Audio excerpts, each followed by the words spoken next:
লিটাতে দেখুন কি বলছেন। বলছে তুমি 4খানা বেদের জ্ঞান সঞ্চয় করেছ, 6টি দর্শনকে তুমি মুখস্থ করেছ, কিন্তু তুমি গৌরাঙ্গকে চেনো না। তাহলে তোমার দশা কি হতে পারে? 4খানা বেদ মানে তো ছেলে মানুষই কথা নয়।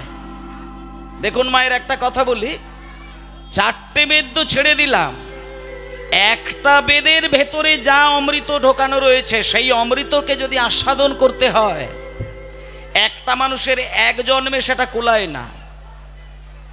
একটি বেদ আস্বাদন করতে গেলে এক জন্ম কুলায় না।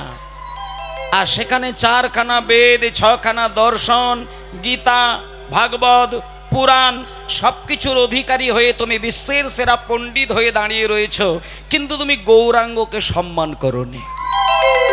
তাহলে তোমার কি অপরাধ হতে পারে?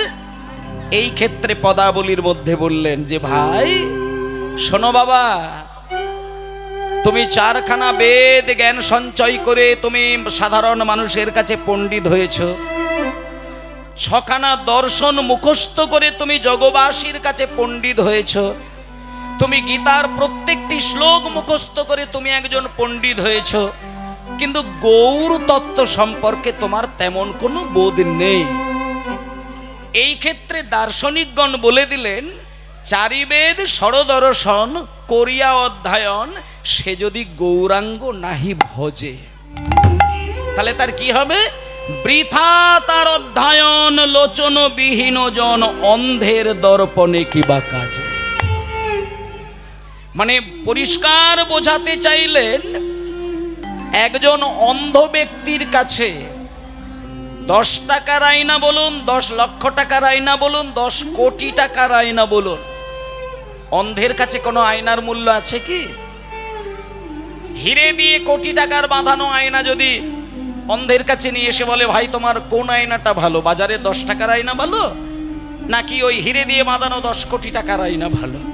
অন্ধ একটাই কথা বলবে, চোখে যেহেতু আমি দেখতে পাই না, আমার কাছে কোনো আয়নারই মূল্য নেই। তাহলে অন্ধ ব্যক্তির কাছে যেমন আয়নার কোনো মূল্য থাকে না, তেমন এ জগতে গৌরকে চেনেন না, গৌর ভক্তি নেই, গৌরের প্রতি নিষ্ঠা নেই, অথচ বিশ্বের জ্ঞানকে মাথায় নিয়ে বসে আছেন, তার সমস্ত বিদ্যা বুদ্ধি ওই অন্ধ ব্যক্তির মতন হয়ে যায়। এটা পরিষ্কার করে পদাবলিতে বললেন, 4 বেদ ষড়দর্শন করিয়া অধ্যয়ন, সে যদি গৌরাঙ্গ নাহি ভজে, বৃথা তার অধ্যয়ন, লোচন বিহীন জন অন্ধের দর্পণে কিবা কাজে। এবার বলছে, ভাই ঠিক আছে, তোমার কথাটা আমি পরিষ্কার বুঝতে পেরেছি, কিন্তু যারা গৌরকে জানে অথচ আর কিছু জানে না, তাদের তাহলে কি উন্নতি হবে? শোনেন মায়েরা, এ জগতে অনেক মানুষ আছে যারা লেখাপড়া জানে না, মন্ত্র জানে না, দীক্ষা নেয় না, বৃন্দাবনে যায় না, নবদ্বীপে যায় না, শাস্ত্র জ্ঞানের অধিকারী নয়, জীবনে কীর্তনও শোনে না। তাহলে তারা কি ভক্ত নয়, না তারা ভগবানকে ডাকার অধিকারী নয়? এই ক্ষেত্রে মহাপ্রভু বিচার করে বলেছেন যে শোনো, তোমার শাস্ত্রজ্ঞানের অধিকার না থাকলেও নবদ্বীপ, বৃন্দাবন, দ্বারকা, মথুরা যাওয়ার সুযোগ যদি তোমার নাও হয়, নিরামিষ আহার করার মতন সময় বা ইচ্ছা বা পরিস্থিতি যদি তোমার জীবনে নাও আসে, তিলক সেবা, ধুতি পাঞ্জাবি এটা যদি জীবনে কোনোভাবে করা হয়ে নাও ওঠে, তোমার অন্তর মাঝে যদি ভদ্রতার পরিপূর্ণ মাত্রায় দেখা যায়, এই ব্যক্তি অনায়াসেই যাবার সময় ভগবানের চরণ সান্নিধ্য পায়। কারণ ভক্ত হওয়ার আগে ভদ্র হওয়া মানুষের একান্ত প্রয়োজনীয় সম্পদ। এটা রাধারমণ চরণ দাসদেব আরো পরিষ্কার করে বলেছেন। মায়েরা, রাধারমণ চরণ দাসদেব তিনি তার জীবন কাহিনীতে বলেছেন, একজন তিলক আহ্নিক করে সারা জীবন, জপের মালায় নাম করে যায় সারা জীবন, দ্বাদশ অঙ্গে তিলক সেবা করে যায় সারা জীবন, বছরে 12 বার বৃন্দাবনে গিয়ে হা রাধে বলে কান্নাকাটি করে সারা জীবন, কিন্তু মানুষের সঙ্গে ভদ্রতা বজায় রাখতে সে কোনোদিন পারে না। বলছে এই লোকের থেকে যে জীবনে তিলক সেবা করে না, জীবনে ধুতি পাঞ্জাবি পরে না, জীবনে বৃন্দাবনে যায় না, জীবনে নিরামিষ আহার করে না, কিন্তু মানুষের সঙ্গে ভদ্রতা বজায় রাখার ক্ষমতা আছে। এই লোকটি ওই মানুষের থেকে 1000 গুণ বেশি সম্মান। এই সনাতন ধর্মের দার্শনিকগণ বলেছেন, আভরণ দিয়ে ভগবানের সেবা করলে কয়েকটা মানুষ হয়তো চিনতে পারবে না, তোমাকে হয়তো ভক্ত বলবে, কিন্তু ভগবান তোমাকে সম্মান দেবে না। ভগবান তোমার আভরণের দ্বারা সেবা গ্রহণ করে না, ভগবান তোমার একান্তভাবে আচরণটাকে গ্রহণ করেন। কারণ মহাপ্রভু বলেছেন যে তুমি যদি ব্রাহ্মণ হও, আমি তোমার চরণ ধুয়ে সেই জল প্রত্যেক দিন পান করব, কিন্তু আমি দেখব তোমার মধ্যে ব্রাহ্মণের সৎ আচরণগুলো আছে কিনা। তা না হলে তুমি শুধু পৈতে নিয়ে ব্রাহ্মণ হয়ে সমাজের মাটিতে ঘুরে বেড়াচ্ছ, আর ব্রাহ্মণের কণামাত্র আচরণ গুণ তোমার জীবনে প্রতিফলিত হয়নি, আমি বলে দিচ্ছি তোমার সম্মান আমার কাছে কিছুই নেই। তা সেই জন্য মায়েরা, ব্রাহ্মণ হবে একান্তভাবে ভেতরের আচরণ থেকে, পৈতে দিয়ে ব্রাহ্মণের পরিচয় নয়। এগুলো আমাদের সনাতন ধর্মের কিছু কুসংস্কার এখনো ছড়িয়ে রয়েছে। ব্রহ্ম শক্তিকে জাগ্রত করবে এমন ব্যক্তি ব্রাহ্মণ। পৈতে থাকলে ব্রাহ্মণ নয়, পৈতে থাকলে দ্বিজ, কিন্তু ব্রাহ্মণ হতে পারবে না। যখনই তার পৈতের মধ্যে থাকা 9টি গুণকে তার হৃদয়ে জাগরিত করে নিজের জীবনে প্রতিফলিত করবে, তখন তার অন্তর মাঝে ব্রহ্মজ্ঞান উদয় হবে। আর যখনই ব্রহ্মজ্ঞানের উদয় হয়, তখন সে ব্রহ্মকে দেখতে পায়, আর ব্রহ্মকে দেখতে পায় এমন ব্যক্তি হয়ে যায় সমাজের ব্রাহ্মণ। সেটা পৈতে থাকতেও পারে, নাও থাকতে পারে। তাই জন্য বলছে, যারা চৈতন্য মহাপ্রভুকে চেনেন বাকি কিছু জানেন না, তাদের ক্ষেত্রে কি হবে? পদাবলিতে বললেন, বেদ বিদ্যা দুই কিছুই নাহি জানোই, হরি হরি বল। বেদ বিদ্যা দুই কিছু নাহি জানো তো, বেদ বিদ্যা দুই কিছুই নাহি জানো তো। সে যদি আমার গৌরাঙ্গ করে সঙ্গ, ও গো যদি আমার গৌরাঙ্গ করে সঙ্গ, বেদ বিদ্যা দুই কিছুই নাহি জানো। বেদ বিদ্যা দুই কিছু নাহি জানো সে তো, যদি আমার গৌরাঙ্গ করে সঙ্গ, সে যদি আমার গৌরাঙ্গ করে সঙ্গ, নয়নানন্দেতে ভনে সেই তো সকলি জানে। যেতে মানে সেই সকলি জানে, নয়নানন্দেতে ভনে সেই তো সকলি জানে। সর্ববিদ্যা আবার সর্বসিদ্ধি, সর্বজ্ঞান করো তল তাল। সর্বসিদ্ধি করো তলে তাল, আবার সর্বসিদ্ধি করো তালে তালো। বাবারে, ও ঠাকুরমা বলছে, বেদ বিদ্যা দুই কিছুই নাহি জানোই। সে যদি আমার শুধু গৌরাঙ্গ করে সঙ্গ, তাহলে তার কি হবে? নয়নানন্দেতে ভনে সেই তো সকলই জানে, সর্ববিদ্যা সর্বজ্ঞান সর্বসিদ্ধি করতল তাল। তাই বলছে, গৌর জানলে সব জানা হলো, ও গো গৌর জানলে সব জানা হলো, গৌর জানলে সব জানা হলো, গৌর জানলে সব জানা হলো, শাস্ত্র জানলে জানা হলো, গৌর জানলে সব জানা হলো। শাস্ত্র জানলে জানা হলো, গৌর জানলে সব জানা হলো। বলে শাস্ত্র জানলে জানা হলো, গৌর জানলে সব জানা হলো। শাস্ত্র জানলে জানা হলো, গৌর জানলে সব জানা হলো। বলে শাস্ত্র জানলে জানা হলো, ভজ ভজ গৌর ভজ, হরি শাস্ত্র বল। জানলে জানা হলো, ভজ ভজ গৌর ভজ, শাস্ত্র জানলে জানা হলো, ভজ ভজ গৌর ভজ। শাস্ত্র জানলে জানা হলো, গৌর জানলে সব জানা হলো। সর্বসিদ্ধি করো তালে তাল, সর্বসিদ্ধি করো তালে তাল, সর্বসিদ্ধি করো তালে তাল। হরি বল হরি বল হরি বল। বাহ, ঠিক আছে মাগো।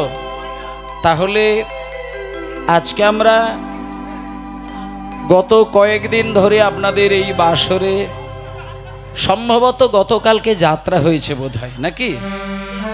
শুনলাম যেটা যাত্রা হয়েছিল, যাত্রা বেশ। তার মানে একটা কথা হচ্ছে কি, যে শেষের দিনে হরিনামটাই সাধারণতভাবে মানুষ জানে বা চেনে। সারা জীবন তুমি যাত্রার রসে মেতে থাকো, আর মনটাকে তুমি যাত্রার হাতে তুলে দাও। যাত্রা শুনতে গেলে আর যাত্রা দেখতে গেলে এই মন যাত্রার কাছেই চলে যায়। কিন্তু এইখানে একটা শিক্ষা দিচ্ছে যে তুমি ভগবান পরম ব্রহ্মকে একটা কথা দিয়েছিলে একটা শুভক্ষণে। কোন দিন? যেদিন তুমি মাতৃগর্ভে তোমার চরণ দুটো, পা দুটো উপরে ছিল আর মাথাটা নিচে ছিল। সেদিন তুমি মায়ের গর্ভে দেখেছিলে শঙ্খ চক্র গদা পদ্মধারী কৃষ্ণ নারায়ণ।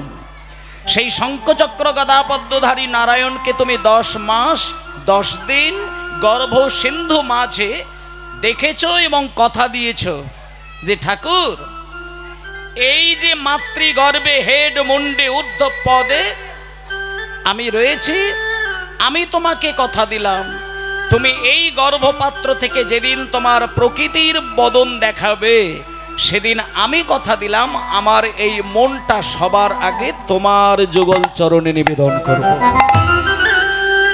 কিন্তু বাবা, যেদিনকে আমি গর্ভ থেকে পৃথিবীর মুখ দেখলাম, যেদিন আমি সংসার সমুদ্রে বিচরণ করলাম, সেদিন এই মন যাকে তাকে দিয়ে দিলাম, কিন্তু যে পাবার কথা ছিল তাকে কিন্তু মনটা দিতে পারলাম না। ভগবান কিছুই চায় না মায়েরা, ভগবান কিচ্ছু চায় না। আপনি সবথেকে বাজারের দামি মিষ্টি নিয়ে গিয়ে থালা সাজিয়ে ভগবানকে দেবেন, ভগবান ওগুলো সারা জীবনেও দর্শন করবে না। তুমি কত দামি মিষ্টি নিয়ে গেলে, কত বড় দামি পাত্রের মধ্যে তুমি ডালাটাকে সাজিয়ে দিলে, কত দামি ফুলের মালা তার গলায় ঝুলিয়ে দিলে, এগুলো ভগবান দেখার জন্য বসে থাকেন না। ভগবান চিরকাল মন্দিরে নীরব হয়ে বসে থাকেন শুধু একটা জিনিস পাবার আশায়, সেটা হলো সেই জিনিস। ভগবান শুধু একটা কথা ভাবে, ভক্ত আমাকে সারাটা জীবন ধরে মন্দিরে সেবা দিয়ে গেল বটে, কিন্তু কোনোদিন তার দু চোখ থেকে 2 বিন্দু জল আমার চরণে দিল না। যেদিন তুমি ডাকতে গিয়ে তোমার এই চামড়ার চোখ দিয়ে সামান্য 2 ফোঁটা জল বিগলিত হয়ে মন্দিরে পড়বে, সেদিন জানবে এতদিনে তুমি ভগবানকে খুশি করতে পারলে। কারণ ভগবান তোমার ভাষা চিনবে না, ভগবান তোমার সম্পত্তি দেখবে না, ভগবান তোমার চিৎকারের ধ্বনি শুনবে না, ভগবান দেখবে ভেতরের সুমিষ্ট আবেগটি কেমন। ভেতরের আবেগ যদি সুমিষ্ট থাকে, ভাষা দিয়ে না ডাকলেও ভগবানের হৃদয়ে গিয়ে ধরা দিয়ে দেয়। তাই জন্য মায়েরা, আজকে আমরা ভগবানকে সেবা করার উদ্দেশ্য নিয়ে কীর্তন গান শ্রবণ করব। মাগো, হরিনাম শুনতে আসলে চৈতন্য মহাপ্রভু একটা কথা বলেছেন, যাদের জীবনে কোনোদিন তুলসী মালা নেওয়া হয়ে উঠল না, যাদের জীবনে কোনোদিন বৈষ্ণব সাজা হয়ে উঠল না, যাদের সারা জীবনে কর্মব্যস্ততার চাপে পড়ে দ্বারকা মথুরা বৃন্দাবন নবদ্বীপ ধামে যাওয়া হলো না, তারা শুধু একটা জিনিস যদি করে যায়, তাতেই ভগবানের সেবার অধিকারী হয়ে যায়। সেটা কি? কোনোদিন কিছু করতে না পেরে রাস্তার ধারে ঘরের দরজায় শুধু যদি বৈষ্ণবকে দেখতে পায়, কিছুই জীবনে করতে না পারলেও শুধু যদি বৈষ্ণবের সম্মানটুকু দিতে পারেন, তাতেই সে গোবিন্দ চরণে সেবার অধিকারী হয়ে যায়। নিতাই গৌর প্রেমানন্দে হরি বল হরি বল। বৈষ্ণবের সম্মান কোনোদিন বিফলে যাবে না। তাই জন্য আজকে আমরা সবাই মিলে একটুখানি বৈষ্ণবকে সম্মান দেওয়া, মহাপ্রভুকে সম্মান দেওয়া, সেই উদ্দেশ্যে সবাই মিলে চলুন। ভজ গৌরাঙ্গ লহ গৌরাঙ্গ কহ গৌরাঙ্গের নাম রে ভজ গৌরাঙ্গ গৌরাঙ্গ কহ গৌরাঙ্গ লহ গৌরাঙ্গের নাম রে ভজ গৌরাঙ্গ কহ গৌরাঙ্গ কহ গৌরাঙ্গে নারে ভজ গৌরাঙ্গ কহ গৌরাঙ্গ লহ গৌরাঙ্গের নাম রে ভজ গৌরাঙ্গ লহ গৌরাঙ্গ কহ গৌরাঙ্গের নাম রে ভজ গৌরাঙ্গ কহ গৌরাঙ্গ লহ গৌরাঙ্গের নাম রে যে জানা গৌরাঙ্গ ভজে সে হয় আমার প্রাণ রে যে জনা গৌরাঙ্গ ভজে সে ভাই আমার প্রাণ রে যে জানা গৌরাঙ্গ ভজে সে হয় আমার প্রাণ রে যে জনা গৌরাঙ্গ ভজে সে হয় আমার প্রাণ রে যে জনা গৌরাঙ্গ ভজে সে ভাই আমার প্রাণ রে ভজ গৌরাঙ্গ লহ গৌরাঙ্গ কহ গৌরাঙ্গের নাম রে ভজ গৌরাঙ্গ কহ গৌরাঙ্গ লহ গৌরাঙ্গের নাম রে ভজ গৌরাঙ্গ কহ গৌরাঙ্গ কহ গৌরাঙ্গে নারে দিন গেলে হাগৌরাঙ্গ যে বলে একবার রে দিন গেলে হাগৌরাঙ্গ যে বলে একবার রে দিন গেলে হাগৌরাঙ্গ যে বলে একবার রে দিন গেলে হাগৌরাঙ্গ যে বলে একবার রে দিন গেলে হাগৌরাঙ্গ নিতাই গৌরী প্রেমানন্দে হরি বল হরি সে জনায় আমার হয় আমি হই তাহার রে সে জনায় আমার হয় আমি হই তার রে সবাই হরি হরি হরি বল কহ গৌরাঙ্গ লহ গৌরাঙ্গের নাম রে ভজ গৌরাঙ্গ কহ গৌরাঙ্গ কহ গৌরাঙ্গের নাম রে ভজ গৌরাঙ্গ কহ গৌরাঙ্গ লহ গৌরাঙ্গের নাম রে নিতাই গৌর হরি বল গৌর হরি বল গৌর হরি বল আজকে এই যে গানটা এটা হচ্ছে আমাদের প্রতিটি মানুষের নিত্যদিনের সকালবেলার একটি মহামন্ত্র বলা যায়। কারণ সকালবেলায় যদি আমাদের হৃদয়টা নামের সঙ্গে মাখামাখি করা যায়, 24টা ঘন্টা আমাদের কেমনভাবে কাটলো সে নিয়ে আর চিন্তা করার দরকার হয় না। কেননা আমাদের এই যে 8টি প্রহর, এক একটি প্রহর 3 ঘন্টা করে চলে। তার মধ্যে আপনি রাত্রির শেষের যে প্রহরটি, মায়েদেরকে একটুখানি বলি, দিনের বেলায় 4টি প্রহর আর রাত্রির বেলায় 4টি প্রহর। সকাল 6টা থেকে 9টা এই নিয়ে একটি প্রহর হয়, এটা দিনের প্রহর। আবার সকাল 9টা থেকে দুপুর 12টা, এটা একটা প্রহর। তারপরে 12টা থেকে 3টে, 3টে থেকে 6টা, এই নিয়ে 4টে প্রহর মিলিয়ে মিশিয়ে দিনটা কেটে যায়। আবার সন্ধ্যা থেকে আমাদের একটা প্রহর শুরু হয়ে যায়। তার মধ্যে একটা কথা বলি মায়েদের, সব থেকে গুরুত্বপূর্ণ সময়টি হচ্ছে সারা রাত্রির মধ্যে যে 4টে প্রহর হয়, তার মধ্যে শেষের যে প্রহরটি 3টে থেকে 6টা, এই 3টে থেকে 6টার মধ্যে একেবারে শেষের 1.5 ঘন্টা সময় আপনি নামের জন্য ছেড়ে দেন। মানে কিছু কিছু সময় ভগবানকে অল্প কিছু স্মরণ নিলে পরেই ভগবান উদার হয়ে গিয়ে সর্বস্ব দান করে দেন। যেমন রামকৃষ্ণ পরমহংসদেব কল্পতরুর রূপ ধরেছিল যেদিন, সেদিন রামকৃষ্ণদেবের কাছে ভক্ত গিয়ে যা কল্পনা করবেন সেটাই তিনি তাকে দান করবেন। কল্পতরু মানে কি?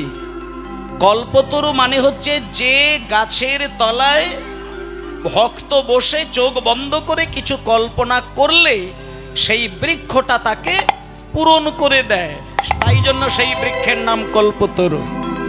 তা রামকৃষ্ণ পরমহংসদেব যেদিনকে কল্পতরু হয়েছিলেন, সেদিন পরমহংসদেব কল্পবৃক্ষের মতো রূপ ধরেছিলেন। ভক্ত যদি রামকৃষ্ণদেবের কাছে কিছু চেয়ে বসেন, সেদিন কিন্তু তার চাওয়া পাওয়াটা বিফল হয় না।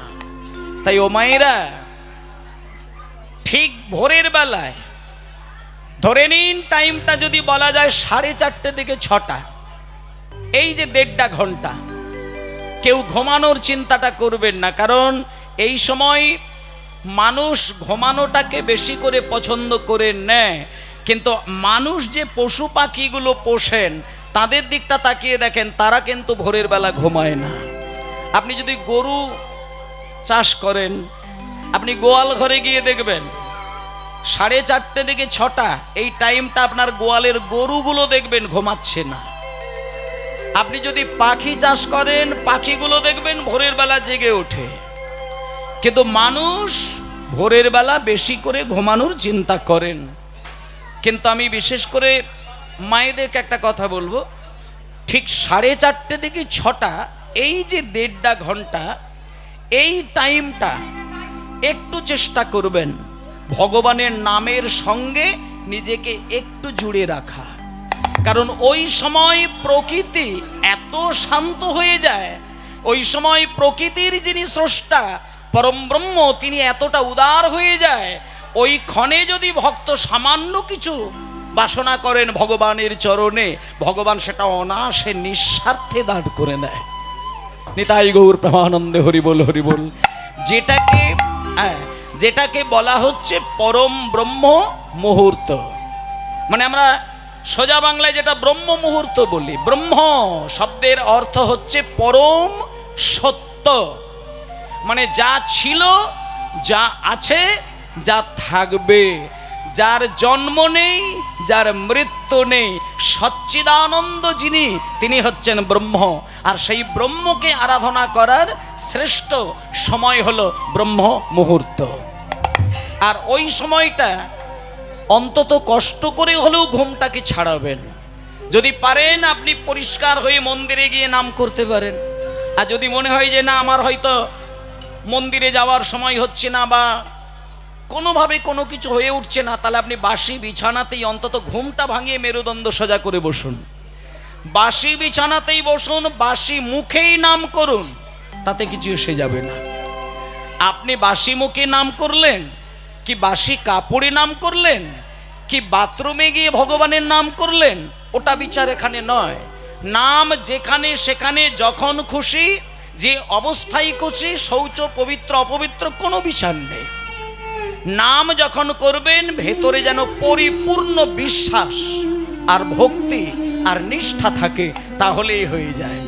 তাহলে ওই ব্রহ্ম মুহূর্তে যদি পারেন ঘুমটাকে সম্পূর্ণরূপে ভাঙিয়ে, এই যে গানটা আমি গাইলাম, এই গানটা মিনিমাম যদি গাইতে পারেন, তাহলে আমার গৌরাঙ্গ মহাপ্রভুর চরণের সেবাটা হয়ে যায়। আর গৌরহরির চরণের সেবা হয়ে যায় মানেই গৌরাঙ্গের মধ্যে রয়েছেন দুই শক্তি, এক হচ্ছে রাধারানী আর এক হচ্ছে পরম কৃষ্ণ। আর রাধা কৃষ্ণকে পেয়েছেন মানে আলাদা করে আর কাউকে ডাকার দরকার নেই, কারণ এই বিশ্ব ব্রহ্মাণ্ডে যত দেব দেবতা আছেন তারা সবাই ভজন করে একজনের, তিনিই হলেন আমার পরম ব্রহ্ম কৃষ্ণ। আর সেই কৃষ্ণ আজকে এসেছেন আমার ঘরের ছেলে হয়ে। তাই মায়েরা, আজকে আপনাদের আমার পরে একজন কীর্তনিয়া আসবেন, তিনি গান গাইবেন, আর তারপরে শেষের রাত্রিতে রাস গান হবে, আপনারা অবশ্যই শুনবেন। আমি আপনাদেরকে ব্যথা দিয়ে কথা কিছু বললাম না, শুধু একটা কথাই বলে যাচ্ছি, রাস গান শুনুন, বিচার বোধটাকে একটু বাড়ানোর চেষ্টা করুন, অন্তত চেষ্টা করবেন এই হৃদয়টাকে মন্দির রূপে দাঁড় করিয়ে রাখা, হৃদয় যেন কোনোদিন কমদর না হয়ে যায়। কারণ শিশুকালে ভগবান যখন আমাদেরকে শিশুপুত্র রূপে জন্ম দিয়েছিলেন, ভগবান সেদিন আমার হৃদয়টাকে মন্দির করেই সাজিয়ে দিয়েছিলেন, কিন্তু সেখানে আমি ভেতরে থাকা আলোটাকে নিভিয়ে দিয়ে মোহময় অন্ধকার করিয়ে দিলাম। আর অন্ধকার ঘরের মধ্যে ভগবান থাকে না, সেটা গুহা হয়ে যায়। আর গুহা যদি একবার তৈরি করে ফেলেন, সেখানে ভগবান নয়, সেখানে সিংহ থাকে, পশু থাকে। গুহাতে পশু থাকে আর মন্দিরে ভগবান থাকে। তাই ভক্তমণ্ডলী মায়েরা, হৃদয়টাকে মন্দির করবেন কি কন্দর করবেন সেটা যদিও আপনাদের ব্যক্তিগত চিন্তা, তথাপিও আমি বলবো বেশি কিছু করণীয় দরকার নেই। সকালবেলাটুকু শুধু পরিষ্কার থাকুন, বাকি 24 ঘন্টা যদি ভগবানকে ডাকতে ভুলেও যান, কিছু এসে যায় না। কারণ আমরা সংসারী মানুষ, 24 ঘন্টা ভগবানকে ডাকতে হবে, এটা কিন্তু ভগবানও বলেননি।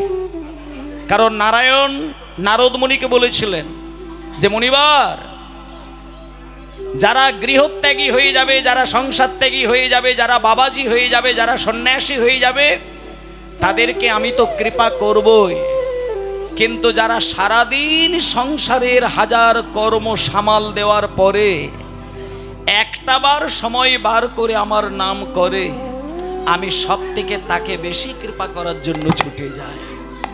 নিতাই গৌর প্রেমানন্দে হরি বল। সংসার ধর্ম শ্রেষ্ঠ ধর্ম।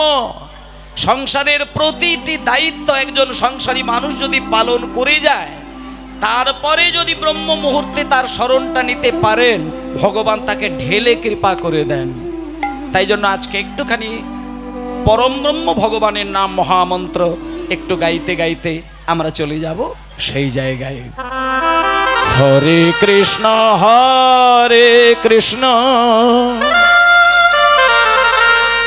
কৃষ্ণ কৃষ্ণ হরে হরে, হরে রাম রাম রাম হরে হরে।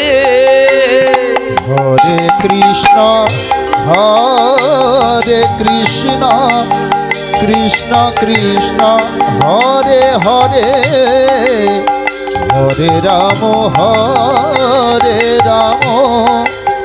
রাম রাম হরে হরে। হরে কৃষ্ণ কৃষ্ণ কৃষ্ণ কৃষ্ণ হরে হরে,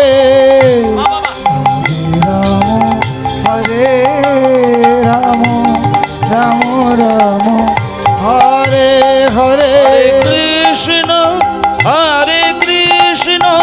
কৃষ্ণ কৃষ্ণ হরে হরে, হরে রাম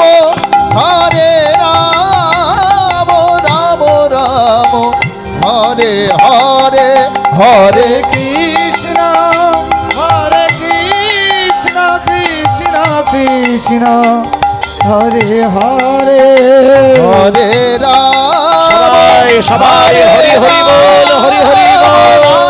রাম হরে হরে, হরে কৃষ্ণ কৃষ্ণ কৃষ্ণ হরে হরে, হরে রাম রাম রাম হরে হরে কৃষ্ণ হরে কৃষ্ণ কৃষ্ণ কৃষ্ণ হরে হরে হরে রাম হরে রাম রাম রাম হরে হরে হরে কৃষ্ণ হরে কৃষ্ণ কৃষ্ণ কৃষ্ণ হরে হরে হরে রাম হরে রাম রাম রাম হরে হরে হরে কৃষ্ণ কৃষ্ণ কৃষ্ণ হরে হরে হরে রাম রাম রাম হরে হরে হরে কৃষ্ণ কৃষ্ণ কৃষ্ণ হরে হরে হরে রাম রাম রাম হরে হরে হরি বল হরি বল হরি বল হরি বল হরি বল। জয় নিতাই। আজকে আমরা এই মহামন্ত্র গান গাইতে গাইতে সবাই মিলে একটুখানি যাব সেই মধুময় শ্রীধাম বৃন্দাবনে, যে নাম প্রচার করার জন্য আমার সেই গৌরহরি তার সংসার ত্যাগ করলেন।